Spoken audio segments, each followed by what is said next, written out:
Hello friends, வணக்கம். Welcome to Passion Kitchen. நான் பூர்ணிமா. இன்னைக்கு நம்ம கிச்சன்ல என்ன செய்ய போறோம்னு பார்க்கிறதுக்கு முன்னாடி இந்த சேனலை நீங்க பார்க்கிறது இதுவே முதல் முறைனா மறக்காம Subscribe பண்ணுங்க. கூடவே பெல் ஐகானையும் ஆல்ங்கிற ஆப்ஷனையும் சேர்த்து பிரஸ் பண்ணிக்கோங்க. தீபாவளி ஸ்பெஷல் சீரிஸ்ல இன்னைக்கு நம்ம பண்ண போறது தஞ்சாவூர் ஸ்பெஷல் அசோகா அல்வா தான் பண்ண போறோம். ரொம்ப சிம்பிளா ஈஸியா பண்ணிடலாம். வாங்க எப்படி பண்றதுன்னு பார்க்கலாம். பயத்தம்பருப்பு 1 கப் அளவு எடுத்துர்க்கேன். நல்லா வாஷ் பண்ணி எடுத்து வச்சிருக்கேன். 1 கப்புக்கு வந்து 4 கப் அளவு தண்ணி விட்டு ஒரு 3 விசில் விட்டு நம்ம எடுத்துக்க போறோம். இதுல 4 கப் தண்ணி விட்டுருக்கேன். இப்போ நம்ம குக்கர் மூடி வச்சு விசில் போட்டு ஒரு 3 விசில் வரைக்கும் விட்டு நம்ம எடுக்க போறோம். நல்லா மேஷ் பண்ணிக்க போறோம். அதுக்கு அப்புறமா கடாயில 4 டேபிள் ஸ்பூன் அளவு நெய் விட்டுருக்கேன். நெய் கொஞ்சம் ஹீட் ஆனதுக்கு அப்புறம் முந்திரி பருப்பு போட்டு நல்லா ஃப்ரை பண்ணி எடுத்துக்க போறோம். முந்திரி நல்லா ஃப்ரை ஆயிடுச்சு. இப்போ நம்ம எடுத்துக்கலாம். அவ்வளவுதான், முந்திரி பருப்பு எடுத்தாச்சு. இப்போ மிச்சம் இருக்கிற அதே நெய்யிலேயே நம்ம 2 டேபிள் ஸ்பூன் அளவு கோதுமை மாவு இதிலேயே போட்டு நல்லா மிக்ஸ் பண்ணி எடுத்துக்கணும். கோதுமை மாவு ரொம்ப ப்ரௌன் கலர் ஆகக்கூடாது. கொஞ்சம் பொங்கி வந்ததுக்கப்புறம் நம்ம ஆஃப் பண்ணி இதை ஒரு பிளேட்டுக்கு மாற்றிக்கலாம். அவ்வளோதான், நல்லா வறுபட்டுருச்சு. அந்த கோதுமை மாவோட ரா ஸ்மெல் அது போனால் போதும். ஒரு 2 நிமிஷத்தில் அது போயிடும்.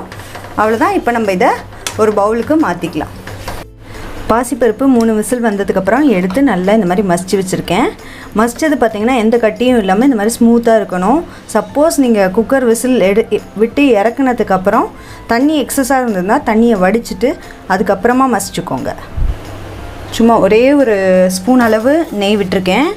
நெய் விட்டுட்டு இந்த மசிச்சு வச்ச பருப்பை இது கூட ஆட் பண்ணிக்க போகிறோம். பருப்பு போட்டதுக்கப்புறம் எங்கேயாவது கட்டி லம்ஸ் ஏதாவது இருந்ததுன்னா மசிச்சு விட்டுக்கோங்க. மசிச்சு விட்டதுக்கப்புறமா சுகர் வந்து ஒரு 2 கப் அளவு ஆட் பண்ணிக்கிறேன். சுகர் சேர்த்தோன்னே நல்லா இலக்கி கொடுக்கும். நடுவில் நெய் விட்டு தேவைப்படும் போதெல்லாம் நடுவில் நெய் விட்டு கலரி கொடுத்துக்கிட்டே இருக்கணும். சுகர் நல்லா மெல்ட் ஆகிடுச்சு. நல்லா நீர்த்து வந்திருக்கு பாருங்கள். கட்டி இல்லாமல் அடி பிடிக்காமல் கலரணும். வேறு ஒன்றுமே விஷயம் இல்லை. இப்போ ஒரு டேபிள் ஸ்பூன் அளவு நெய் ஆட் பண்ணிக்கிறேன். கொஞ்சம் கொஞ்சமாக நெய் ஆட் பண்ணிக்கலாம். இதுக்கப்புறம் ஒரு 1/2 கப் அளவு நெய் எடுத்து வச்சுருக்கேன். கொஞ்சம் கொஞ்சமாக அதை நடுவில் ஆட் பண்ணி கலந்து விட போகிறோம். இது கொஞ்சம் லிக்விடாக இருக்கிற டைம்லேயே நம்ம ஃபுட் கலர் ஆட் பண்ணிக்கலாம். நான் இப்போ ஆரஞ்சு ஃபுட் கலர் ஆட் பண்ணுறேன். உங்களுக்கு என்ன கலர் வேணுமோ அந்த கலர் ஆட் பண்ணிக்கோங்க. இந்த கலர் வந்து ஃபுல்லாக ஈவனாக ஸ்ப்ரெட் ஆகிற மாதிரி மிக்ஸ் பண்ணிக்க முடியும். இப்போவே பண்ணிங்கன்னா தான். ரொம்ப கெட்டியானதுக்கப்புறம் பண்ணிங்கன்னா அங்கங்கே கலர் நின்றுக்கும். இது கொஞ்சம் திக்காயிடுச்சு பாருங்கள். இந்த டைமில் நம்ம கோதுமை மாவு ஏற்கனவே நெய்யில் ஃப்ரை பண்ணி வச்சுருந்தோம் இல்லையா, அதை இது கூடவே ஆட் பண்ணிக்க போகிறோம். இதுக்கப்புறம் நல்லா அல்வா வந்து சுருண்டு வர ஆரம்பிக்கும். கைவிடாமல் கலர ஆரம்பிக்கணும். இப்போ இது கூடவே இதுக்கு தேவையான அளவு ஏலக்காய் போட்டுடலாம்.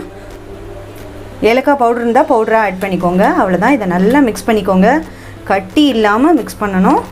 அப்போ தான் ஸ்மூத்தாக கிடைக்கும். 2வது டேபிள் ஸ்பூன் நெய்யும் நான் ஆட் பண்ணிட்டேன். இதுக்கப்புறம் நெய் கொஞ்சம் கொஞ்சமாக விட்டு நம்ம கைவிடாமல் கலரிட்டே இருக்கணும்.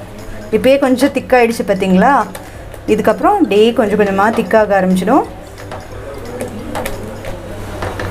இதில் ஒரே ஒரு டிப் என்னென்னா, அந்த பருப்பில் எக்ஸஸ் வாட்டர் இருந்ததுன்னா நீங்கள் ரிமூவ் பண்ணாமல் விட்டுட்டிங்கன்னா ரொம்ப நேரம் கலரிட்டே இருக்க மாதிரி ஆகிடும். அதனால் பருப்பில் எக்ஸஸ் வாட்டர் இருந்ததுன்னா ட்ரெயின் பண்ணிவிட்டு அதுக்கப்புறமா மசிக்கவும் செய்யலாம். இல்லைனா மிக்ஸி ஜாரில் போட்டு பல்ஸ் விட்டு நல்லா ஸ்மூத்தாக இது பண்ணி எடுத்துக்கலாம். ரொம்ப நேரம் அரைக்கக்கூடாது. பல்ஸ் விட்டு நல்லா ஸ்மூத் பண்ணி நீங்கள் எடுத்துக்கலாம். பார்த்திங்கனாவே தெரியும், கொஞ்சம் சுருண்டு ஒட்டாமல் வர ஸ்டார்ட் பண்ணுது. கொஞ்சம் கொஞ்சமாக நெய் ஆட் பண்ணி திரும்பவும் கலரை விட்டுட்டே இருக்க வேண்டியது தான். இதில் வேறு எதுவுமே இல்லை. ரொம்ப சிம்பிளாக ஈஸியாக செஞ்சிடலாம் நீங்கள்.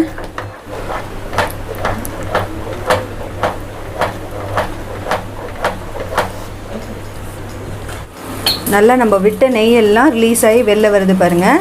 இந்த மாதிரி வெளியில் வரணும். அந்த ஸ்டேஜில் நம்ம ஆஃப் பண்ணிடலாம். கடைசியாக முந்திரி பருப்பு நம்ம ஃப்ரை பண்ணி வச்சுருந்தோம் இல்லையா, அதை போட்டு நம்ம நல்லா கலந்து விட்டுக்கலாம். சூப்பரான டேஸ்டியான எம்மியான தஞ்சாவூர் ஸ்பெஷல் அசோகா அல்வா ரெடி ஆகிடுச்சு. நீங்களும் செஞ்சு பாருங்கள். செஞ்சு பார்த்துட்டு உங்களோட கமெண்ட்ஸை மறக்காமல் சொல்லுங்கள்.